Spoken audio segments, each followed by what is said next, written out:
Franck Ferrand sur Europe 1, au cœur de l'histoire. Le musée d'Orsay propose en ce moment et jusqu'au 17 janvier une exposition intitulée « Splendeur et misère, images de la prostitution 1850-1910 ». Franck nous en parle cet après-midi.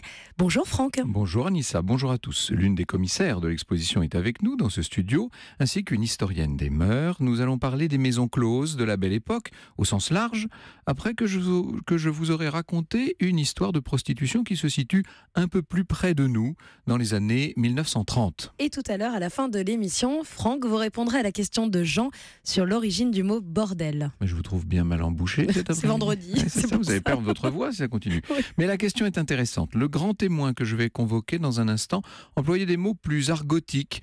Elle disait un claque ou une tôle.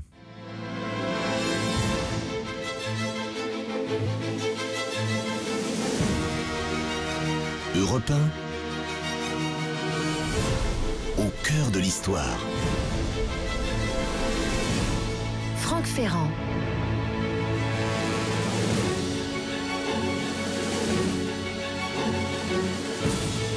Il y a 5 ans, je vous avais présenté sur cette antenne un témoignage tiré des longues confidences qu'au tournant du siècle et pendant plusieurs années, de façon régulière, souvent le samedi après-midi, j'avais recueilli d'une vieille dame qui avait fini par devenir une amie. Cette dame, que nous appellerons Michel, avait connu pendant un quart de siècle à peu près toutes les formes de maisons closes ou de maisons de rendez-vous qui ont pu exister.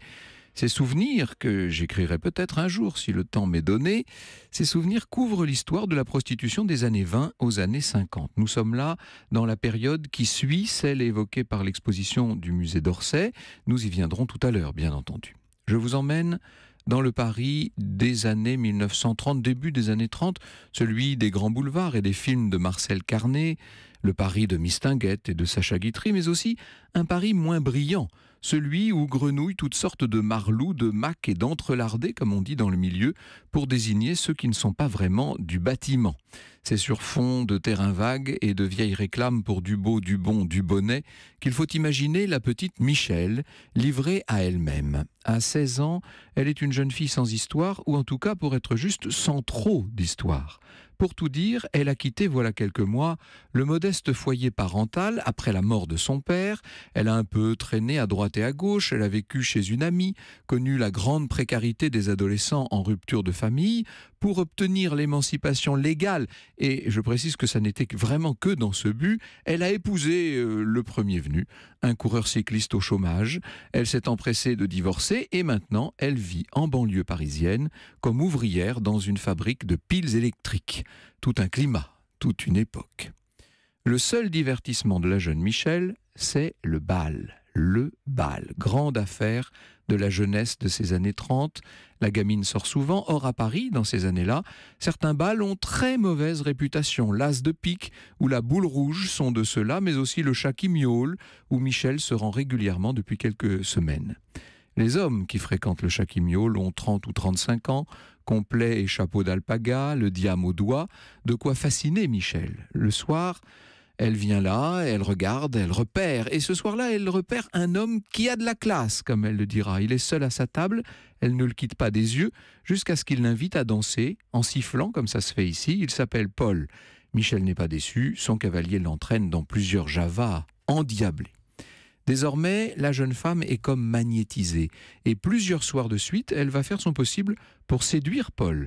Elle le dévore de ses yeux gris, elle agite ses longs cheveux dorés et Paul feint une quasi-indifférence. En tout cas, il garde ses distances et se contente de la regarder fixement de temps à autre, comme s'il se posait des questions. Il est évident qu'en fait, il la trouve trop jeune. Il se méfie du détournement de mineurs. Alors elle lance « Vous venez souvent ici ?» En tout cas, vous dansez bien. Bon, tu sais, moi, c'est clair, il n'a pas envie de perdre son temps. Il le lui dit carrément, te fatigue pas, va, t'es trop jeune pour moi. Jeune, c'est vrai, mais je suis majeur. Il sourit en secouant la tête, il n'en croit pas un mot. Je suis majeur parce que j'ai déjà été marié. Ah, ça change tout. D'un geste, l'homme commande le champagne et il se présente, Paul. Le soir même, il l'emmène à l'hôtel, il la met dans son lit. Après avoir fait l'amour, il lui demande sans embâche, « Dis-moi, est-ce que tu as bien compris qui je suis ?»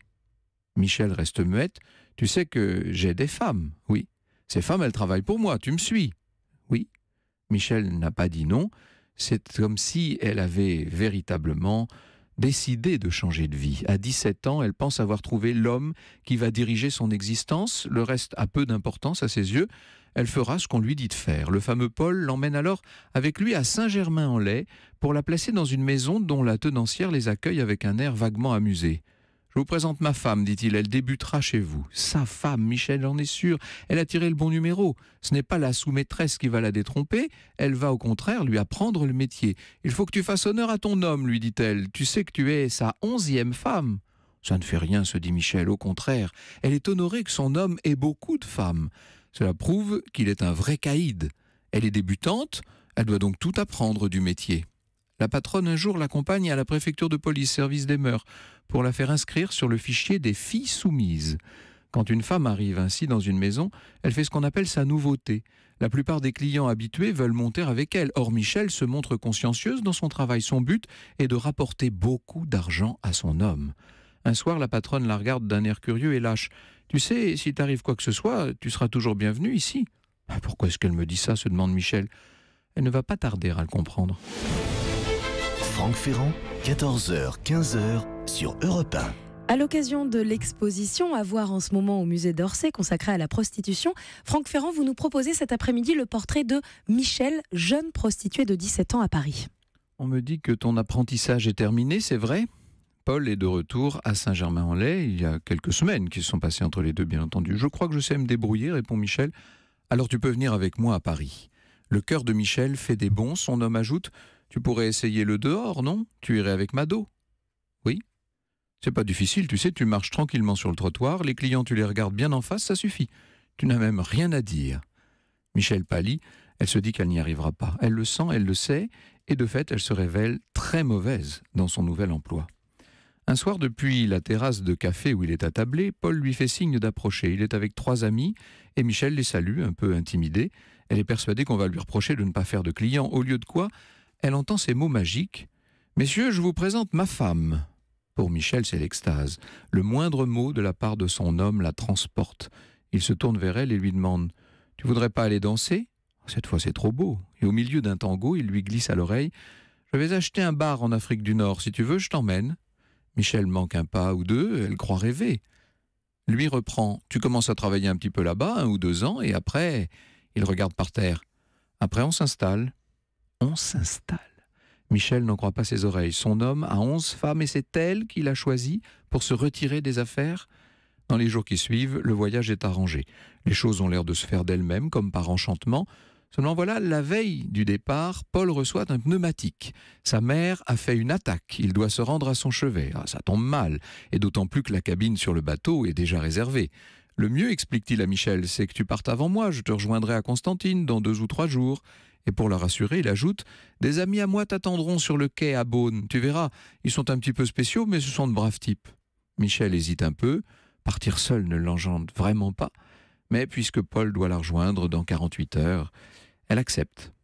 Après 2 jours de traversée, le Lamoricière entre de nuit dans le port de Beaune. En bas de la passerelle, Michel finit par trouver la voiture noire qui l'attend sur le quai. Paul avait raison, ses amis sont un peu spéciaux et pas causants du tout. Ils la conduisent sans un mot vers le sud du Constantinois, à la limite du Sahara, dans une grande maison isolée entourée de hauts murs. Une vieille femme leur ouvre, elle porte à la ceinture un lourd trousseau de clés. À peine entrée, Michel entend les 2 grosses portes se refermer derrière elle. Ça fait tout drôle. Heureusement, se dit-elle, que Paul ne va pas tarder à me rejoindre. Dans un coin de la cour, 2 molosses montent la garde. Pas très accueillant tout ça. Quant au maître de maison, c'est un homme borgne à la figure carrée, dur, qui la salue à peine. Il lui indique rapidement sa chambre et retourne se coucher.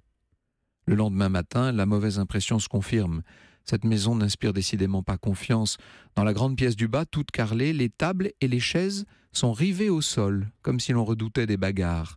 Le plus étonnant, ce sont ces femmes à la balustrade tout autour du patio. Il y en a 6 ou 7, la plupart atteignant la quarantaine. Elles sont presque nues. Le premier jour, au milieu de l'après-midi, toutes les femmes descendent ensemble au salon. Le patron invite sèchement Michel à les rejoindre. Un homme les attend, entièrement dissimulé par une gandoura, avec des chiffons aux pieds tenus par des ficelles. Seuls ses yeux sont visibles. Michel a beau ne pas être très affranchi, comme on dit. Elle comprend que l'une des femmes va devoir monter avec ce fantôme dans une petite chambre là-haut. L'homme les passe rapidement en vue. Évidemment, il s'arrête à Michel, c'est elle qu'il désigne. Elle frissonne, elle regarde autour d'elle, elle tente de se dérober, mais le borgne la rattrape par le bras et la pousse violemment vers le client. Elle s'évanouit. Quand elle reprend connaissance, elle est dans la chambre du patron. Le gros homme au visage de brute a l'air vraiment mécontent. « Un conseil, dit-il, ne me refais jamais ce coup-là. D'ailleurs, je vais tout de suite te mettre au parfum. Ici, c'est ce qu'on appelle une tôle à fond perdu. Ton homme, il t'a vendu pour 25 000 francs. Ce pognon maintenant, je te jure que tu vas me le rembourser. Alors, à partir d'aujourd'hui, tu fais tous les clients qui se présentent. » Puis il sort. Michel est complètement sonné, vendu, mais qu'est-ce qu'il raconte? Elle est convaincue qu'il ment, que Paul va arriver, la tirer de là. Elle s'accroche à cette certitude. Paul va venir. C'est un homme de parole. Seulement, les jours s'écoulent et Paul ne donne évidemment aucun signe de vie. Seule, sans défense, Michel est bien obligée de se soumettre, si seulement elle avait quelqu'un à qui se raccrocher. Mais les femmes n'ont pas le droit de communiquer avec elle. Même pendant la sieste, le patron les surveille. Assis à cheval sur une chaise, son gros bras autour du dossier, il somnole, et dès qu'une femme quitte sa chambre pour regagner celle de la voisine, il se redresse et hurle « 100 balles, ma belle, n'oublie pas qu'il dort jamais, l'ordure !» Ces 100 francs s'ajoutent à la dette de la femme mise à l'amende. Comme par ailleurs tout est payant dans la maison, le compte s'allonge indéfiniment, aucun espoir de rembourser tout ça. La journée, Michel est cantonné dans sa chambre, sauf quand un client se présente au salon. Et à ce moment-là, le patron crie « Allons, allons vite, au choix, mesdames !» Étant nouvelle, et de loin la plus jeune, Michel a la préférence des clients. Pour elle, c'est un véritable supplice. Elle s'y refuse de tout son être, et comme il n'y a pas moyen d'y échapper physiquement, elle tente de fuir par la pensée. Alors elle s'imagine que ce n'est pas elle qui se livre, que c'est une autre. Le soir, de 8h à minuit, elle descend dans la grande salle où elle fait les 100 pas avec les autres femmes. Elles sont toutes là, marchant autour des tables rivées, jusqu'à ce qu'un client les choisisse. Et dès qu'une femme ralentit, le patron frappe dans ses mains et crie « On tourne, mesdames, on tourne !» De temps en temps, il arrive qu'un client appelle plusieurs femmes à la fois. Elles en profitent pour échanger quelques mots. Et c'est comme ça qu'une femme qui porte toujours une croix du Sud en or peut confirmer à Michel les propos du tenancier. « T'es marron, lui dit-elle tout bas. C'est pareil pour nous toutes. »« Oh non, pas pour moi. Si, t'es marron comme les autres. » Avec le temps, Michel doit bien se rendre à l'évidence, elle a été piégée. Si elle veut espérer se sortir un jour de cette maison du désert aux allures de maison forte, elle devra compter sur elle-même, elle ne pourra compter que sur elle. Jusqu'à 15h cet après-midi sur Europe 1, Franck Ferrand revient sur l'histoire des filles de joie. Si vous voulez réagir, posez vos questions à Franck Ferrand et ses invités. Rendez-vous sur la page Facebook Au cœur de l'histoire, sur Twitter avec le hashtag ACDH. Franck Ferrand revient dans un instant. 14h, 15h sur Europe 1. Franck Ferrand, pour cette émission consacrée aux filles de joie, cet après-midi, vous nous emmenez sur les pas de Michel qui découvre sa nouvelle vie à Constantine. Oui, elle est prisonnière dans les fins fonds du Constantinois, prisonnière de cette maison de plaisir d'un genre particulier que dans le jargon du milieu on appelle une tôle à fond perdu. Elle se dit qu'il doit bien y avoir un moyen d'en sortir. Le seul contact de la jeune femme avec l'extérieur, c'est le médecin qui chaque semaine vient pour la visite. Seulement, comment lui parler ? En fait, dès la deuxième visite, le docteur, comme on l'appelle dans la maison, lui facilite la tâche. « Tu es bien jeune, lui dit-il. Tu n'as jamais pensé à une autre vie ? Je ne pense qu'à ça, mais je ne sais pas comment sortir d'ici. Écoute, dit le médecin en baissant le ton, voilà ce que nous allons faire. » En pleine nuit, une fois la maison endormie, Michel descend sur la pointe des pieds et se faufile vers l'arrière-cuisine, en faisant bien attention de ne pas réveiller les gros chiens. Elle s'approche de la porte qui donne sur la cour de derrière et, en retenant sa respiration, frappe 5 petits coups comme convenu. Pas de réponse. Michel se désespère, son complice l'aurait-il oublié? Elle frappe à nouveau 5 coups, un peu plus fort que les précédents. Cette fois, la serrure grince, son cœur bat fort, la poignée s'abaisse, la porte s'entr'ouvre, mais ce n'est pas le médecin qui apparaît. C'est le patron. « Tu croyais lui échapper à l'ordure, hein? Tu prends le toubib pour un cave. » Elle voudrait se sauver, mais le borgne lui saute dessus, et la roue de coups. La correction est sévère, et même très sévère, il va lui falloir 1 semaine pour s'en remettre. Maintenant, Michel est convaincu qu'elle ne sortira jamais de cette maison. D'ailleurs, si elle s'échappait, où irait-elle? À moitié nue, sans papier, dans un pays qu'elle ne connaît pas, elle serait vite arrêtée, ramenée à sa prison, car la police elle-même est en cheville avec le patron. Un soir, la femme à la Croix du Sud réussit à la prendre à part et lui dit « Je sens que tu as des tripes, tu en as dans le ventre. » Et parlant du salaud qui l'a vendu, « Tu t'en sortiras, lui dit-elle, tu le retrouveras, tu le buteras. » Cette phrase, Michel va la retenir et se la répéter inlassablement pendant 2 ans et demi. Même quand tout espoir semble perdu, elle ressasse son objectif, son seul but, tu t'en sortiras. Le plus étonnant dans cette histoire, c'est que Michel s'en est finalement sorti. Comment ? Eh bien en changeant radicalement d'attitude, en jouant à fond son rôle, en apparence du moins. Évidemment, elle a beaucoup de clients de plus en plus, il y a l'alcool dans cette maison, il y a la drogue. Même ivre, elle ne manifeste plus aucun désir de liberté, ce qui fait que le patron se met à lui faire confiance. « Tu es une bonne fille dans le fond », lui dit-il. Assez souvent, le borgne organise des soirées avec plusieurs tenanciers du Constantinois. Et à chaque fois, les femmes qui les accompagnent sont là et elles les font boire. Et notamment, elles commandent beaucoup de champagne. Or, Michel sait qu'un des hommes qui se trouve là l'a remarqué. Au lieu de le repousser comme elle aurait fait auparavant, elle va s'appliquer à le séduire.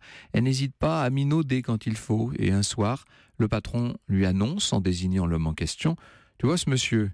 Eh bien, il paie toutes tes dettes. Tu t'en vas ce soir avec lui. » Sur le coup, Michel n'ose y croire, mais quand elle entend les deux portes se refermer, cette fois dans le bon sens, si je puis dire, cette fois derrière elle, elle comprend qu'elle revient de loin. 5 mois plus tard, elle est de retour à Paris. Plus que jamais, au fond d'elle-même, la petite voix se fait entendre. « Tu le retrouveras, tu le buteras ». Retrouver Paul est un jeu d'enfant. Elle le repère un soir dans un de ses bals favoris, place Pigalle. Il est en train de danser, il n'a pas changé, toujours aussi bel homme. « Tu le buteras ». Dans son sac à main, elle serre le revolver, un revolver qu'elle a réussi à se procurer dans des conditions très compliquées, dans une autre maison où elle a passé 4 mois à Marseille. Je passe un peu vite. Elle s'approche de lui, il se raidit, il l'a reconnue. Elle a pourtant beaucoup changé, Michel. Elle n'est plus du tout la petite fille innocente qu'il avait vendue. Il retourne s'asseoir, elle le suit et crie « Sors, fumier, si t'es un homme !» Il essaie de se justifier. Elle brandit son revolver, elle l'insulte. « Tu es vraiment le roi des fumiers !» Il veut protester, il se lève. Elle le cramponne par les cheveux et lui enfonce le canon dans la bouche. Le chapeau part sur le côté. Elle tire 2 balles. Il s'est affalé sur sa chaise. Michel s'assied en face. Elle reste prostrée. En attendant l'arrivée de la police, à son procès, elle bénéficiera des circonstances atténuantes que le jury des assises des Bouches-du-Rhône va reconnaître et va admettre. Elle ne sera condamnée, si je puis dire, qu'à 3 ans de prison ferme. En vérité, elle s'en moque. Pour elle, l'objectif est atteint, elle s'en est sortie, elle l'a retrouvé, elle l'a buté. On peut dire que cette affaire est une des affaires les plus dramatiques qu'on puisse imaginer dans le parcours d'une jeune prostituée des années 1930. Il n'empêche que pour elle, ce n'est que le début d'un très long parcours. Elle connaîtra non plus vraiment les maisons closes, comme on disait dans la période précédente, mais ce qu'on appellera les maisons de rendez-vous, et notamment les tôles à passion, où des messieurs très puissants, très fortunés viennent chercher leur punition. On la retrouve aussi au Fourcy, au One-Toutou. Le 10 mai 1940, elle prend avec une camarade les routes de l'Exode. Elle va se retrouver à Biarritz, où elle fera la joie de l'occupant, si je puis dire. En 1944, elle ira au-devant des libérateurs, dans des bordels improvisés dans les garages et les buanderies de Normandie. Puis elle suit les soldats français dans la zone d'occupation française en Allemagne, avant de rentrer à Paris, pour apprendre que Marthe Richard a fait fermer les maisons closes. C'est alors un siècle de pratiques et d'habitudes qui se clôt. Un sujet qui, depuis le Second Empire au moins, avait fasciné les artistes. C'est sur cet aspect-là que nous allons désormais nous pencher. Bonjour Isolde Pludermacher, vous êtes conservateur au musée du Louvre et co-commissaire de cette exposition où l'on voit beaucoup d'œuvres d'art inspirées par la prostitution. Et bonjour Gabriel Houbre, vous étiez déjà venu nous parler de ces filles un peu particulières il y a quelque temps. On va revenir avec vous sur tout l'imaginaire qui accompagne ce phénomène. Franck Ferrand, 14h, 15h sur Europe 1. Et aujourd'hui, Franck, jusqu'à 15h, vous revenez sur l'histoire de la prostitution avec 2 invités. Isolde Pludermacher, conservateur au musée d'Orsay, l'une des commissaires de l'exposition Splendeur et misère, images de la prostitution 1850-1910, et Gabrielle Houbre, historienne à l'université Paris Diderot, Paris 7. Alors il faut, mesdames, que nous revenions un peu sur le contexte, puisque l'exposition du musée d'Orsay, non pas du musée du Louvre, pardon, parle évidemment, enfin nous montre tous les reflets en quelque sorte de ce phénomène de la prostitution à travers les arts, notamment essentiellement même à travers la peinture, qui est très, très présente dans cette exposition. Mais il faut peut-être que nous situions les choses. Je viens de raconter l'histoire d'une prostituée qui se situe dans les années 1930, même si sa vie et son histoire s'est prolongée jusqu'au tout début des années 1960, la prostitution déjà avait changé par rapport au phénomène qu'on observe dans les œuvres du musée d'Orsay, Gabriel Houbre. Oui, encore qu'on pourrait retrouver également ce type de maison d'abattage dès le 19e siècle, en fait, ce qu'on appelait les bouges à matelot et autres maisons de ce type, qui sont d'ailleurs en peinture, si je puis dire.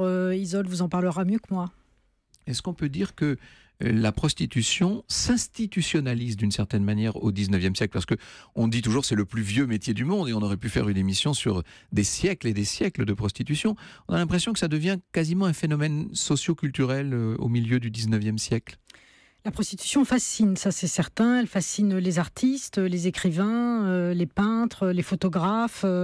Ils s'en servent aussi également pour faire leur propre commerce à eux.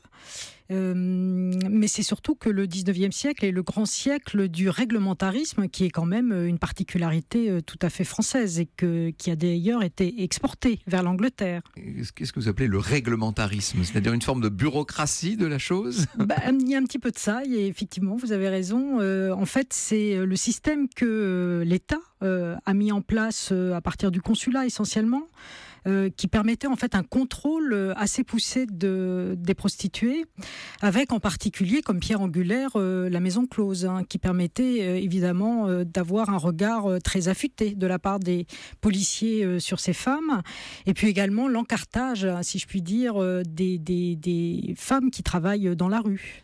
Alors, il faut bien faire effectivement cette première distinction. Qu'est-ce qu'on appelle une maison close? Quel est son statut juridique, si je puis dire, à cette maison close? Est-ce que c'est une chose reconnue par les autorités? Oui, c'est effectivement reconnu, c'est-à-dire que soit les maires, soit à Paris la préfecture de police délivrent des autorisations à des tenancières. Ce sont des femmes qui tiennent ces maisons. Les hommes sont pratiquement bannis de cet espace qui est un espace unisexué, hormis évidemment les clients. Bien entendu, je ne les oublie pas. Donc elles sont, il y a une petite enquête, sont des femmes qui ne viennent pas forcément de la prostitution elle-même et qui, en revanche, participent à l'exploitation d'autres femmes. Alors ces maisons closes, nous allons leur consacrer la première partie de notre entretien, et c'est une partie de l'exposition, c'est loin d'être tout le parcours, en fait, Isolde Pludermacher. Oui, l'exposition du musée d'Orsay est consacrée à la prostitution sous toutes ses formes. Oui. D'ailleurs, nous ne commençons pas le parcours avec les maisons closes, mais avec l'espace public, l'espace public parisien, majoritairement, de jour puis de nuit, puisque le jour, la plupart des règlements municipaux et le règlement parisien interdisaient le racolage. Alors, nous allons venir tout à l'heure à ces formes-là de prostitution, beaucoup plus difficiles à cerner du reste. L'univers de la maison close est relativement connu. On a toujours les images de Maupassant d'un côté, de Toulouse-Lautrec pour ce qui nous concerne, etc. C'est un univers, c'est un climat quasiment, la maison close au 19e siècle. Oui, c'est un climat effectivement qui inspire beaucoup les artistes, aussi bien dans la littérature que dans la peinture, et en fait qui constitue presque un laboratoire pour les artistes à la recherche de nouveaux sujets, et qui c'est un petit peu l'envers du décor du monde et de la sexualité bourgeoise qui se développe dans ces maisons closes. Alors, quelles sont les œuvres qui sont inspirées justement par ce milieu de la maison close? Est-ce que vous présentez des œuvres qui sont particulièrement marquantes ou représentatives? Oui, alors Toulouse-Lautrec, bien sûr, est très représenté dans l'exposition. Nous avons la chance de rassembler un ensemble exceptionnel de ces œuvres. Mais je dirais que Toulouse-Lautrec a un regard assez particulier sur l'intérieur des maisons closes qui se distingue des œuvres que nous présentons par ailleurs, par exemple de Constantin Guis ou de Edgar Degas ou de Félicien Rops, puisque Toulouse-Lautrec a un regard très empathique, on va dire, avec ces modèles. Il fait ressortir toute leur humanité, il montre les longs moments d'attente, et contrairement aux autres œuvres d'autres artistes, on ne sent pas la présence du client et ce regard masculin constamment posé sur ces corps féminins. Le cinéma, surtout au lendemain de la fameuse loi Marthe-Richard, au lendemain de la Seconde Guerre mondiale, le cinéma a beaucoup utilisé ces maisons closes comme décor, en quelque sorte, et ça a familiarisé sans doute le public avec ce monde particulier. On y voit beaucoup le salon où attendent ces demoiselles. Voilà, le salon qui, dans les maisons... Enfin, il y a des salons dans les maisons d'un certain standing, Oui. puisque il y a différents types de maisons closes qui vont du bouge à matelot jusqu'à la haute tolérance. Et dans les maisons d'un certain standing, il existe un salon qui est en quelque sorte le reflet du salon de l'intérieur bourgeois, où il y a des banquettes rouges et où les femmes attendent le client et lorsqu'il arrive, prennent la pause pour le séduire. Avec une mise en scène de l'attente et de la séduction d'une certaine manière, Gabrielle Houb. Oui, effectivement. Encore que, il me semble que personnellement, les tableaux qui m'ont le plus intéressée en tant qu'historienne, je pense en particulier un tableau de Toulouse-Lautrec qui s'appelle Seul, ou je crois que c'est pas tout à fait son même titre, et à propos de cette humanité, c'est-à-dire c'est un corps de femme sur un lit et qui vraisemblablement fait partie d'une maison d'abattage et qui est déshumanisé, mais en la déshumanisant, qui lui redonne justement toute son humanité. Moi, c'est plutôt ce genre de tableau-là qui m'intéresse. Dans ces maisons closes, il y avait des rites, il y avait des pratiques, alors toute une hiérarchie. Je parlais tout à l'heure de la sous-maîtresse, etc. Il y a toute une hiérarchie, il y a tout un langage, bien entendu, qui est un langage qui est une sorte de jargon qui va se développer avec le temps, que l'on retrouve dans les rapports de police d'ailleurs. C'est très intéressant de voir à quel point les policiers sont parfaitement familiers, évidemment, de tout ce monde, ou de ce demi-monde, devrais-je dire. Et puis, il y a des pratiques, c'est-à-dire notamment tout le rituel de la toilette, qui est très important, et pour cause, puisque on est dans un endroit où peuvent se propager beaucoup de maladies, bien sûr. Oui, alors à propos de la toilette, dans ce coin fermé, puisque je crois qu'il n'est pas accessible à tous les publics à l'intérieur de l'exposition, qui est le coin pornographie, puisque pornographie et prostitution sont très liés. Il y a justement parmi ces films primitifs de la prostitution, il y a justement un exemple d'une toilette de prostituée. Donc on peut aller voir exactement les scènes comment les choses se passent. C'est ça Oui, on a une section effectivement consacrée à la toilette et aux scènes d'intimité, sachant qu'effectivement les prostituées se lavaient beaucoup plus, et très fréquemment, parce qu'on croyait à l'époque que la toilette avait des vertus prophylactiques et empêchait donc la contamination des maladies vénériennes. Vous nous avez parlé d'une fascination des artistes pour ce milieu et pour ce sujet, évidemment. Il y a une fascination de leurs clients aussi, de la clientèle. À qui s'adressent ces tableaux? À qui s'adressent ces scènes? Alors ça dépend de quel tableau, puisque l'exposition montre des œuvres appartenant à des esthétiques très différentes. On a des œuvres naturalistes de Béraud qui sont plutôt destinées à une clientèle bourgeoise, où la prostitution apparaît sous la forme de discrets sous-entendus, mais qui restent dans les limites de la convenance. Et puis on a des œuvres qui sont pas destinées à être exposées, qui font vraiment partie de la production privée des artistes, comme par exemple les monotypes de Degas, qu'il n'a jamais exposé de son vivant. Et puis des œuvres, par exemple, de Manet ou de Degas, qui étaient exposées dans des circuits parallèles au circuit officiel et qui étaient vraiment destinées à choquer le bourgeois. Est-ce qu'on observe une évolution de la maison close au fil des décennies, Gabrielle Houb? Oui, et d'ailleurs, à partir du Second Empire, elle commence à décliner, elle est concurrencée... Dès le Second Empire. Oui, dès le Second Empire, c'est-à-dire au moment même de son apogée, disons. Oui. De son apogée et de son exportation, justement, en Angleterre. En fait, elle décline en France et elle est concurrencée par les maisons de rendez-vous, auxquelles vous avez d'ailleurs vous-même fait allusion, qui sont des maisons où les prostituées ne logent pas, elles viennent travailler simplement, et où la clientèle, en fait, qui est souvent de la bonne bourgeoisie, a l'occasion d'avoir des volontés plus personnalisé, si je puis dire, et aussi... On vient chercher des thèmes, en quelque sorte. Hein. Oui, peut-être. Des plaisirs thématisés. Il y a une personnalisation, en tout cas, des parcours de plaisir, si je puis dire. Oui. Et puis, en même temps, il y a aussi plus de discrétion. Je pense que le caractère très collectif de la masculinité dans les maisons closes s'amenuise et qu'il y a cette volonté donc d'avoir une autonomie un peu de désir davantage respectée. Avec, là encore, des niveaux et des standings, hein, c'est ce que vous disiez tout à l'heure. Absolument. À chaque fois qu'on parle de prostitution, de toute façon, il y a des niveaux de fortune très différents qu'il faut avoir en tête. Alors justement, nous allons sortir des maisons closes, faire un petit tour par les alcôves des grandes courtisanes, ça c'est tout en haut de la société, et puis descendre ensuite beaucoup plus bas. Cet après-midi sur Europe 1, Franck Ferrand, vous nous emmenez avec vos invités à la découverte de celui qu'on appelle le plus vieux métier du monde. Et oui, à l'occasion de cette exposition au musée d'Orsay, et qui va d'ailleurs être accompagnée par toutes sortes de publications, notamment 2 hors-séries qu'il faut citer. Le hors-série de Marianne qui s'appelle Au temps des maisons closes, 1850-1946, et puis le numéro spécial d'Historia, les prostituées des lupanards de la Rome antique à l'âge d'or des maisons closes. Donc, je disais que nous allions faire une petite incursion rapide chez les grandes allongées, les grandes horizontales, comme on disait, les courtisanes en quelque sorte. Il faut dire que c'est une partie très particulière là, de la prostitution, Isolde Pludermacher. Oui, Gabrielle en parlerait sans doute mieux que moi, puisqu'elle a étudié le livre des courtisanes, un registre tenu par la préfecture de police, où ces femmes, ces grandes horizontales, étaient en effet étudiées avec les relations vénales qu'elles pouvaient entretenir. Et Alexandre Parent du Châtelet, qui était vraiment le principal théoricien de la prostitution au XIXe siècle, désignait ces femmes comme étant les plus dangereuses de la société, puisqu'elles corrompaient les plus hautes sphères de la société. Alors, certaines d'entre elles, en tout cas, font faire leur portrait le plus officiellement du monde, il faut le dire. Oui, elles ont recours à des peintres officiels comme Carolus Durand, Gervex ou Amaury Duval. Et d'ailleurs, leurs portraits reprennent en tout point les codes des grands portraits traditionnels, à l'exception de petits détails comme un regard très assuré, une pose conquérante, une cheville visible.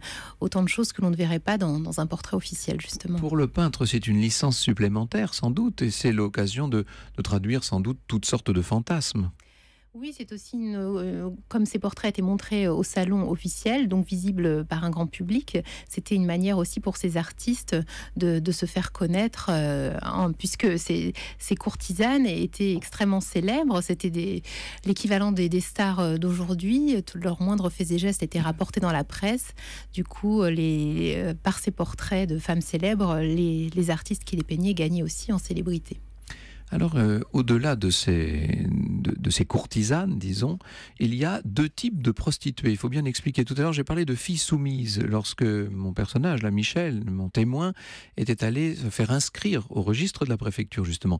Il y a les filles soumises d'un côté et les filles dites insoumises. Qu'est-ce que c'est que ce vocabulaire, en quelque sorte, Gabrielle? Les filles soumises sont celles qui sont soumises à l'autorité de la police. Donc, effectivement, elles se font enregistrer sur des registres, soit dans les mairies, soit à Paris, à la préfecture de police. Donc elles peuvent travailler ou dans les maisons closes ou dans la rue, celles qu'on appelle les pierreuses.